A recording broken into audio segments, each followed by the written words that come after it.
I've spent decades studying the cases that defy logic, the missing people whose disappearances don't fit the neat, conventional boxes of police work. We're talking about the terrifying phenomenon known as missing 411. These are the vanishings from our vast wilderness, from national parks, and, yes, even close to densely populated neighborhoods. Today, we're not talking about deep forest or high-altitude mountains.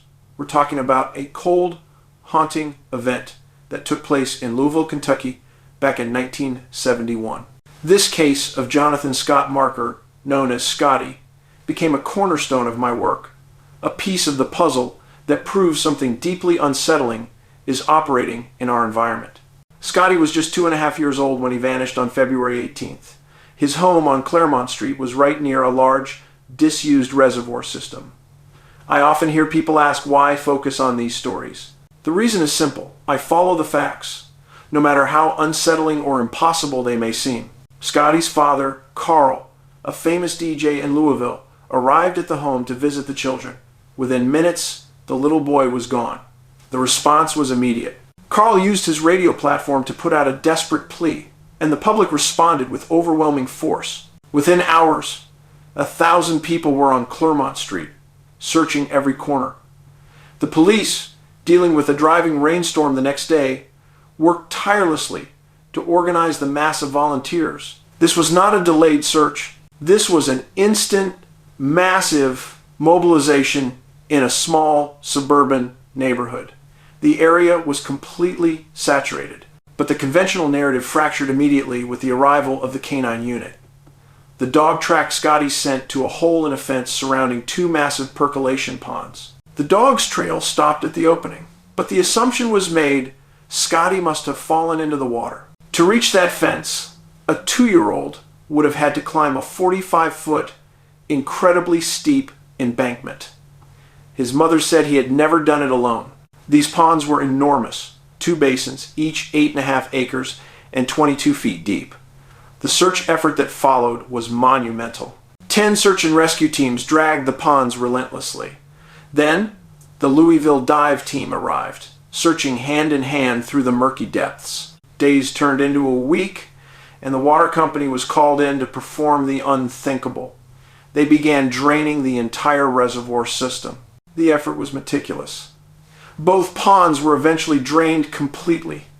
The large conduit pipes connecting them were checked with hooks and then hand-searched inch by inch. They committed days to inspecting the muck in the pond beds. The police stated publicly they had no evidence Scotty was in the water. By March 10th, the final verdict was delivered. Scotty was not in the ponds, no clothing, no footprints, no evidence of any kind that he had been there. The police shifted the investigation to a possible kidnapping, calling in the FBI to assemble a profile on a suspect who took the boy. Then, the unthinkable happened. On March 31st, 41 days after Scotty vanished, a water department mechanic was inspecting the South Pond Basin, and he saw a body. It was Scotty, floating face up, 2 feet from the shore. A body simply materialized in the exact location that had been meticulously searched, drained, and declared empty. It defies every logical explanation. The fire department quickly transported the body to the hospital. They wouldn't do that if there were clear, positive signs of death, suggesting decomposition was not what it should have been. The statements from officials were unprecedented in the history of disappearances. The superintendent of the water department said he was at a complete loss as to where the body came from. Another official, Pat Gillette of Search and Rescue, was even more direct. Scotty was not in the reservoir until after we completed the search. They were telling the public the body was deposited after the massive search had concluded. This is the ultimate missing 411 clue. The autopsy found death by drowning with no signs of trauma. But the pathology report contained a shocking omission. The medical examiner stated he had not yet determined the date and time of death. 41 days. Why is that so difficult to determine? If the body had been in that cold water for over a month, the date should have been evident. What if he couldn't determine the time of death because Scotty had only been dead for hours? Where was he for the 39 preceding days? The evasiveness of the coroner coupled with the officials' statements, screams that something highly unusual, something unnatural was at play. In my research on thousands of missing 411 cases, I've seen patterns like this that eliminate conventional explanations, instant vanishings, scent trails ending abruptly. The Scotty Marker case adds a terrifying truth. Sometimes, whatever takes them, it returns them. This case forces us to consider a phenomenon outside of normal investigation, perhaps a geological instability or an energy zone near the reservoir. The facts lead us to one possible, though terrifying, conclusion.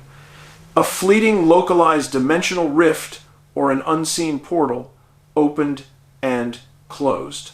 Scotty steps into the rift by the fence.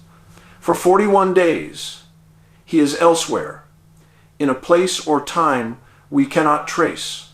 The mysterious entity responsible for the phenomenon, or the closing of the portal, violently expels the boy's body back into our reality. The body appears in the pond, the exact location where his last known scent was. The pathology evidence doesn't match the timeline because he simply hadn't been dead for 41 days. This scenario explains why thousands of searchers found absolutely nothing.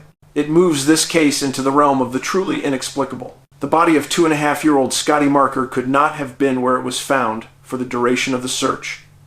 The facts prove it. The million-dollar question remains: what force took him and what brought him back? This is not about a serial killer. The pattern is too precise, too bizarre. The mechanism of disappearance and reappearance is highly irregular, mirroring other cluster cases in the missing 411 archives. The Marker family suffered a loss, but their tragedy revealed a terrifying truth. Sometimes, in the most ordinary places, the laws of physics simply break down. If you have any information, or if you can locate those original pathology reports from the University of Louisville, I urge you to contact me.